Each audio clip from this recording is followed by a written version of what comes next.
Classical elements were greatly influential in the past for about 2000 years. Classical elements was pioneered by Empedocles, an ancient Greek philosopher born in the early 5th century BC.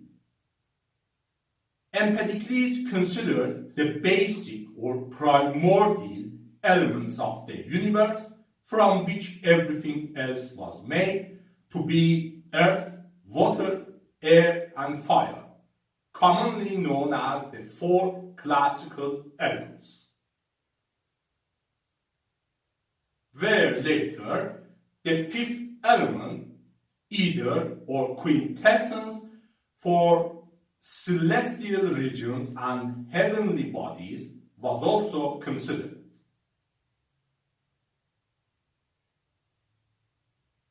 While philosophers and scholars had similar lists of classical elements, they could widely differ in attributes of classical elements and their relation to the world and its phenomena.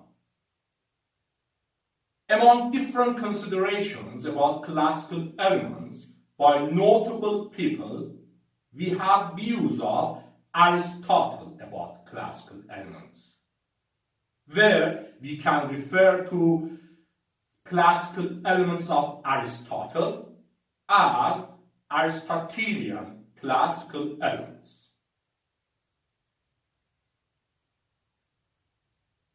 Aristotle was an ancient Greek philosopher and polymath born in 384 BC and died in 322 BC.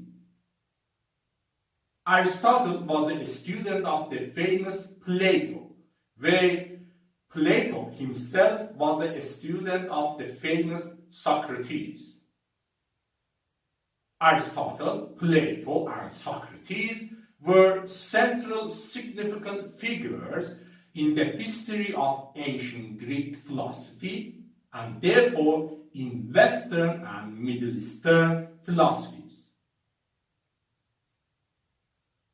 While Aristotle was greatly influenced by his teacher Plato, and he accepted and adopted some of Plato's concepts, views of Aristotle and Plato had substantial differences, such as importance of pure reason, mathematics, and a second mathematically perfect world for Plato, in comparison to importance of observations, natural sciences, and one material world for Aristotle.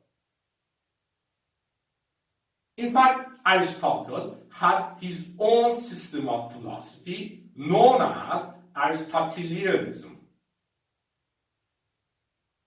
Aristotle was a voluminous writer who covered a wide range of subjects and disciplines, from logic, philosophy of mind, metaphysics, and natural sciences, to ethics, political theory, aesthetics, and rhetoric, where, because of his great influence and achievements, Aristotle has arguably been considered to be the father of many fields of science and knowledge, from biology, zoology, meteorology, and scientific method, to logic, psychology, rhetoric, and teleology.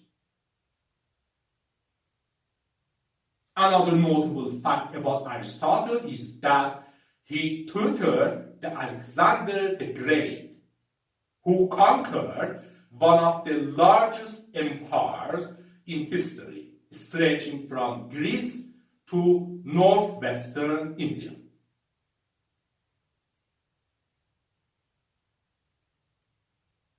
Aristotle, in his natural philosophy, considered the classical elements of Empedocles: earth, water, air, and fire. And also, he added the fifth element, quintessence, for celestial regions and heavenly bodies. In fact, Aristotle divided the universe into two distinct parts or worlds. The terrestrial or sublunar part or world at the center, made of earth, water, air, and fire, and the celestial or supralunar world or part at the perimeter, made up of quintessence. The terrestrial or sublunar world had our home Earth at its center and extended up to Earth's moon, while the celestial or supralunar world was the world beyond the moon and included the sun, the planets, and stars. In other words, our home, Earth, at the center of the universe, was surrounded by a succession of concentric spheres carrying the moon, the sun, the planets, and stars in their journeys across the heavens. While the terrestrial region was made up of earth, water, air, and fire, and was changeable and mutable, the celestial region was perfect and immutable. And for this, the celestial region had to be made up of an unchangeable heavenly element, known as quintessence.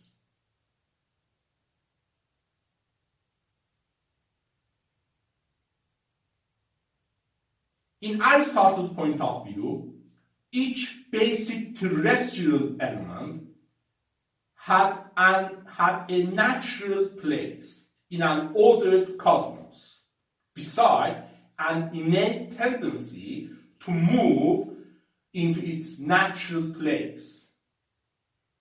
In this regard, the earth element had an innate tendency to fall and move downwards, while the fire element had an innate tendency to rise and move upwards, with water and air having tendencies in between them. Observations in our natural world were consistent with such conclusions. Observations such as that stones mainly made up of the element earth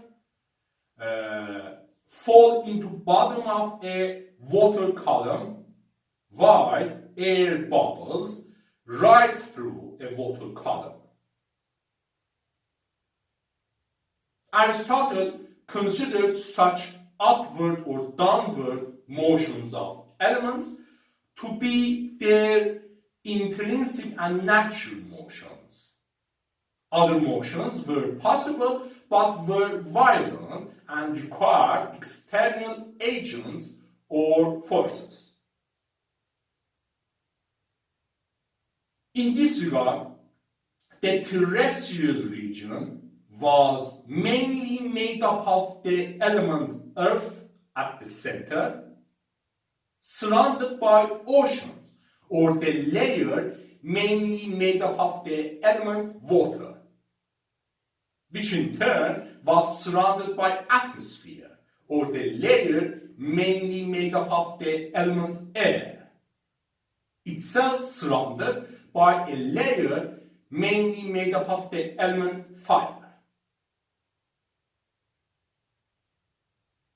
While Aristotle considered upward or downward motions for the terrestrial elements of earth, water, air, and fire, Aristotle considered constant circular motion for the celestial region, made up of the element quintessence.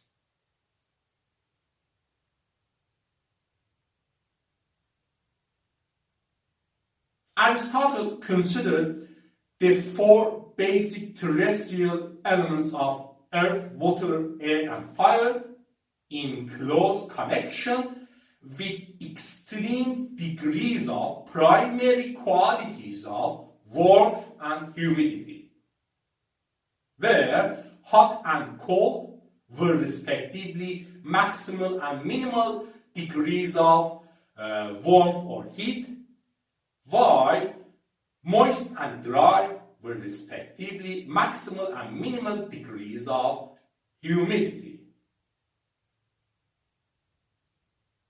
Aristotle argued that it is impossible for the same thing to be hot and cold or to be moist and dry. And based on this, he considered the four classical elements to be characterized by extreme degrees of the primary qualities of warmth and humidity as follows. Earth is cold and dry. Water is cold and moist or wet. Air is hot and moist or wet. And fire is hot and dry. In this regard, non-elements were characterized by intermediate degrees of the primary qualities of warmth and humidity, where different substances had different degrees of warmth and humidity because of having different proportions of the four classical elements of earth, water, air, and fire.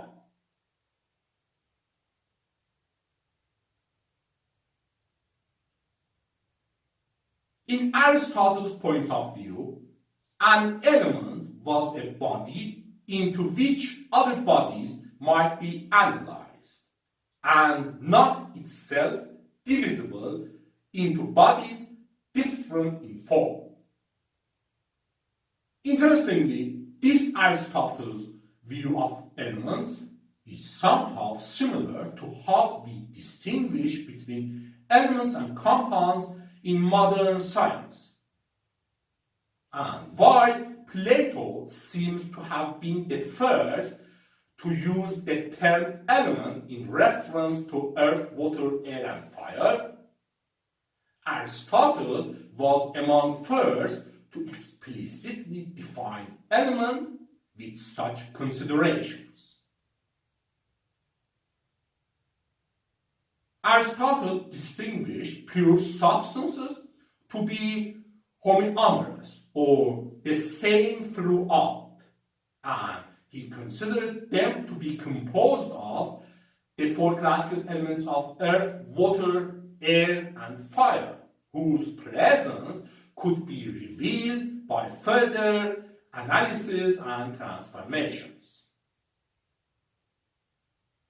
Aristotle used his view of classical elements or Aristotelian classical elements to account for nature and properties of materials and substances and their transformations and combinations. For example, Aristotle distinguished solids, liquids, and gases from each other as solids having a volume and shape of their own, liquids having only a volume of their own, and gases having no fixed volume or shape,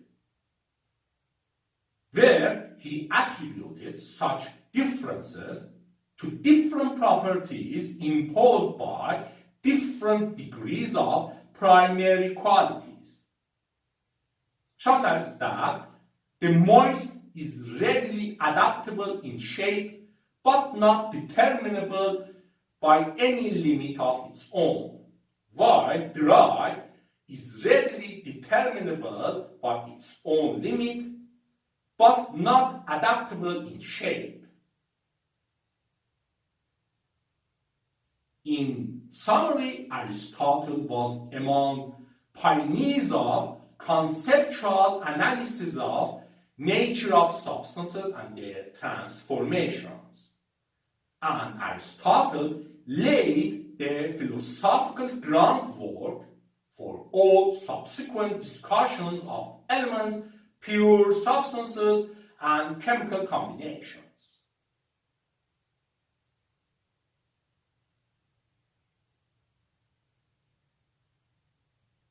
For Aristotle, everything was not just classical elements and their combinations. For every physical entity or being, Aristotle assumed both matter and form, where matter accounted for constituent substances, while form accounted for differentia in essential nature and structure, such as those attributes that we perceive by our senses. For example, in the case of a wooden statue, the matter is the wood that the statue is composed of, while the form is what makes it different from other wooden things in its essential nature and structure, such as its shape.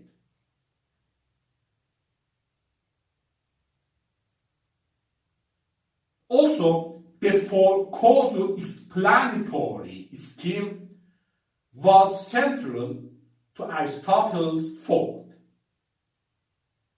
In simple words, Aristotle considered four causes to adequately explain in philosophy and science. His four causes were the material cause, the formal cause, the efficient cause, and the final cause. Where we had the material cause for the matter, such as the wood of a wooden statue as its material cause. The formal cause for the form, such as the shape and design of a wooden statue as its formal cause.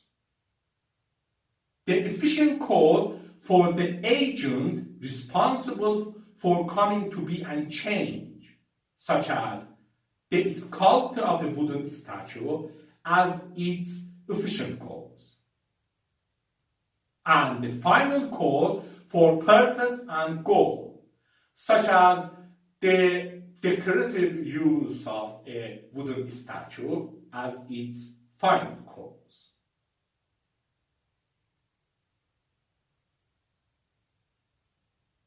Furthermore, Aristotle proposed minima naturalia as the smallest parts into which substances like flesh, wood, bone could be divided without losing their essential character. In other words, Aristotle believed that material substrates, flesh, wood, bone, etc., have a small size, or minima naturalia, beyond which their form couldn't occur. For example, based on this, when we divide a piece of flesh, we get a smaller piece of flesh until we reach its minima naturalia, beyond which there would be some elemental water and to a lesser extent other elements like earth, which couldn't be considered as flesh or which couldn't have form or character of flesh. It is important to note that minima naturalia in Aristotle's point of view, was not conceptualized as physically indivisible, e.g. like atoms in atomism. Rather, Aristotle's minima naturalia was compatible with his view that matter and material components are infinitely divisible. Aristotle's minima naturalia has been considered to have influenced the development of corpuscularianism and revival of atomism, and therefore advancement and history of science.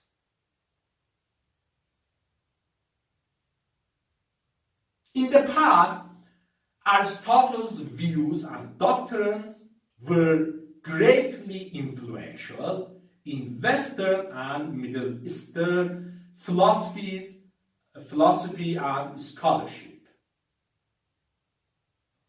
as it can be seen in the fact that medieval philosophy and scholarship, especially in Europe, was profoundly shaped by views of Aristotle. Aristotle's natural philosophy was based on observations of real world as basis for sound considerations and arguments, which made Aristotle's natural philosophy consistent with intuition and readily acceptable among philosophers and scholars. In fact, it was not until the scientific revolution that, due to works of great scientists such as Galileo Galilei, science began to truly and scientifically abandon views of Aristotle. In the case of chemical elements, the first modern list of chemical elements was given in the late 18th century by the French nobleman and chemist Antoine Lavoisier, who was central to the 18th century chemical revolution.